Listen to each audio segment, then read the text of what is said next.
గత నెల రోజులుగా మా మీద అవినాష్ రెడ్డి మీద ఆరోపణలు చేస్తున్నారని, మర్డర్ జరిగిన రోజు నుంచి కుట్ర జరుగుతోందని దేవిరెడ్డి శంకర్ రెడ్డి కుమారుడు డాక్టర్ చైతన్య రెడ్డి పేర్కొన్నారు. కడప నగరంలోని వైఎస్ఆర్ ప్రెస్ క్లబ్ లో ఏర్పాటు చేసిన మీడియా సమావేశంలో డాక్టర్ చైతన్య రెడ్డి మాట్లాడారు. దీన్ని ఎందుకు అలిగేషన్స్ అంటున్నాను, ఆధారాలు లేవంటున్నానంటే, మీరు సిబిఐ ఛార్జ్ షీట్ వేసినప్పటి నుంచి గమనిస్తే ఒక్క దస్తగిరి స్టేట్మెంట్ తప్ప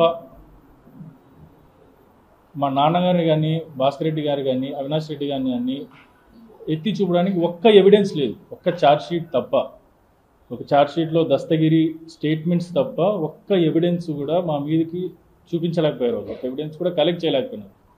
ఎగ్జాంపుల్, గూగుల్ టేక్అవుట్ అన్నారు. గూగుల్ టేక్అవుట్ని ఎవరు కన్ఫర్మ్ చేయాలి?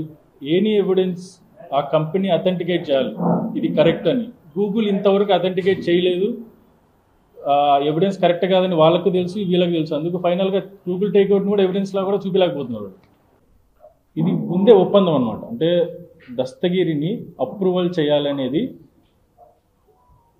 కేసు సిబిఐ తీసుకున్నప్పటి నుంచి జరుగుతున్న నాటకం. బట్ సిబిఐ ఏం చేసింది? యాంటిసిపేటరీ బెయిల్ ఇచ్చి వాడిని అప్రూవల్గా మార్చింది. మామూలుగా మార్చాలంటే వాడిని బెయిల్ ఇవ్వకుండా జైల్లో పెట్టి అప్రూవల్గా తీసుకోవాలి. అప్పుడు అది కరెక్ట్ పద్ధతి. సో దీన్ని బట్టి క్లియర్గా తెలుస్తుంది సిబిఐ దస్తగిరి హ్యాండ్ ఇన్ గ్లౌవ్. ముందే వాటితో మాట్లాడుకొని నీకు బెయిల్ ఇప్పిస్తాము, నువ్వు కేసు అయిపోయిన వరకు బయటే ఉండొచ్చు, నేను అప్రూవల్గా మాడతాము, తర్వాత శిక్ష కూడా పడము, నేనేం చెప్తే మీరు వినాలి అనేది. దానికి సునీత ఎటువంటి అబ్జెక్షన్ చెప్పలేదు. చంద్రబాబు నాయుడు ఒక ప్రెస్ మీట్ పెట్టారు. ఈ మర్డర్ జరిగిన రోజే పెద్ద ప్రెస్ మీట్ పెట్టి క్లియర్గా చెప్పాడు. అంటే ఇది చేసింది బయట వాళ్ళు కాదు, ఇంట్లో వాళ్ళే చేశారు. ఎందుకంటే బయట వాళ్ళు వచ్చి చేసినట్లు ఆధారాలు లేవు. సేమ్ ఆయన ఎలా చెప్పారు, సిట్ నివేదిక కూడా అలాగే ఉంది.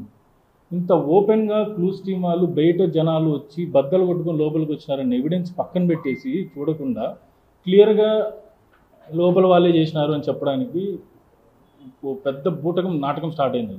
అప్పుడే స్టార్ట్ అయింది. అప్పుడైతే ఏ నాటకం స్టార్ట్ అయిందో సిబిఐ వాళ్ళ దగ్గర అదే కంటిన్యూ అయిపోయింది. దానికి తగ్గట్టు దస్తగిరి అనే వ్యక్తిని వాడుకోవడము, దానికి స్టోరీ క్రియేట్ చేయడము, లోపల ఎవరో వ్యక్తి ఉన్నట్లు, ఏవన్నీ రగంగిరెడ్డి లోపల ఉన్నాడు, మేము బయట ఉన్నాము, మేము వస్తానే తలుపు తీసినాడు. క్లియర్గా తలుపు బద్దలు కొట్టుకుని లోపలికి వచ్చిన ఎవిడెన్స్ ఉంది. సో దస్తగిరి స్టేట్మెంట్లో ఇచ్చిన ప్రతి పాయింట్ ఫాల్స్. నేను స్టేట్మెంట్ దాటి మాట్లాడుకోలేదు, అంటే వేరే ఎవిడెన్సే లేదు. ఇది ఒక్కటే ఎవిడెన్స్ మా మీదకి చూపించడానికి, మేము చేసినామని చెప్పడానికి వాళ్ళ దగ్గర ఉన్న ఏకైక ఎవిడెన్స్. ఆ ఎవిడెన్స్లో ఎన్ని తప్పులు ఉన్నాయని ఇది ఫస్ట్ అంతే. ఒక ఎవిడెన్స్ వేలి ముద్రలు దొరికినాయి. ఇంతవరకు ఆ 5 వేల ముద్రలు ఈ అక్యూజ్డ్ A1 to A4కి ఎవరికి మ్యాచ్ అవ్వాలా, మిగతా అక్యూజ్డ్కి మ్యాచ్ అవ్వాలా, ఆ సీన్ ఆఫ్ క్రైమ్లో ఉన్న వాళ్ళకి మ్యాచ్ అవ్వాలా. టోటల్లీ అనుమానాస్పద వేల ముద్రలు 5 ఎవరో ఇప్పటివరకు సిబిఐ చెప్పాల. సో ఇవన్నీ చూస్తుంటే అసలు లోపల డోర్ తీయలేదంటే ఎర్రగంగిరెడ్డి ఉన్నారో లేదో డౌట్ వస్తుంది. ఎర్రగంగిరెడ్డి ఇక్కడ నుంచి ఇంటి వరకు నడుచుకుంటూ పోయినాడంటే సీసీటీవీ ఫుటేజ్ రికార్డ్ అవ్వలేదంటే అసలు ఎర్రగంగిరెడ్డి సీన్ ఆఫ్ క్రైమ్కి వచ్చినాడా లేదా అనే డౌట్ వస్తుంది. ఒకవేళ వచ్చింటే ఈయన 7 ముద్రలు కాకుండా మిగిలిన 5 వేల ముద్రలు ఎవరికి? అంటే ఎర్రగంగిరెడ్డి కాకుండా ఇంకా ఎవరైనా ఉన్నారా? వాళ్ళ 1000 ముద్రలు ఎందుకు? దాని గురించి అసలు సిబిఐ వాళ్ళు మాట్లాడలేదు. 1000 ముద్రలు ఎందుకని ఇన్వెస్టిగేట్ చేయలేదు? సెటిల్మెంట్లో రూపాయి డబ్బులు రాలేదు అని సిబిఐ నిర్ధారించింది. ల్యాండ్ సెటిల్మెంట్ వల్ల దానికోసం హత్య జరగలేదని సిబిఐ నిర్ధారించింది. అసలు ఏంటి డాక్యుమెంట్స్ అంటే నార్మల్గా అంటే అలిగేషన్స్ కాదు. సిబిఐ స్టేట్మెంట్స్ రికార్డ్ చేసినప్పుడు వివేకానంద రెడ్డి గారి సెకండ్ వైఫ్ షమీమ్ ఆ స్టేట్మెంట్లో చాలా క్లియర్గా చెప్పారు.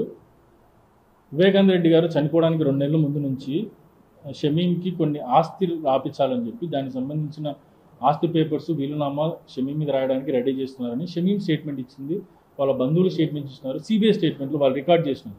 దాంతోపాటు వివేకానంద రెడ్డి తన క్లోజ్గా ఉన్న ప్రతి ఒక్కరికి చెప్తా ఉన్నాడు, నా 2వ భార్యకి నేను కొంచెం ఆస్తి రాపిస్తున్నాను అనేది దగ్గర క్లోజ్గా ఉన్న ప్రతి ఒక్కరికి చెప్పిన విషయం. సో మోస్ట్ ప్రాబబ్లీ ఆ ల్యాండ్ డాక్యుమెంట్స్ ఏంటంటే ఆ ల్యాండ్ వాళ్ళ ఆస్తి సెకండ్ వైఫ్ రాపించిన డాక్యుమెంట్స్. ఆ డాక్యుమెంట్స్ దొంగిలించాల్సిన అవసరం ఎవరికి ఉంటుంది? ఒక్కసారి ఆలోచిస్తే ల్యాండ్ డాక్యుమెంట్స్ దొంగిలించాల్సిన అవసరము ఒక్క ఫ్యామిలీ మెంబర్స్కి, సునీతకి, రాజశేఖర రెడ్డికి తప్ప, నరేంద్ర రాజశేఖర రెడ్డి తప్ప ఎవరికి ఉండదు. వేరే శక్తికి అసలు దొంగిలించాల్సిన అవసరమే లేదు. సో టోటల్ ఈ డాక్యుమెంట్స్ది డోర్ పగలగొట్టుకుని పోయినది, ఈ దస్తగిరి స్టేట్మెంట్స్ ఎట్లా మారుస్తున్నాడు అనేది, దస్తగిరి స్టేట్మెంట్కి ఐ విట్నెస్ చేసిన స్టేట్మెంట్కి సంబంధం లేకుండా ఇదంతా కుక్డ్ అప్ స్టోరీ, కొత్త స్టోరీ క్రియేట్ చేస్తారు. దాని మీద సిబిఐ ఛార్జ్ షీట్ వేయడమే బూత్.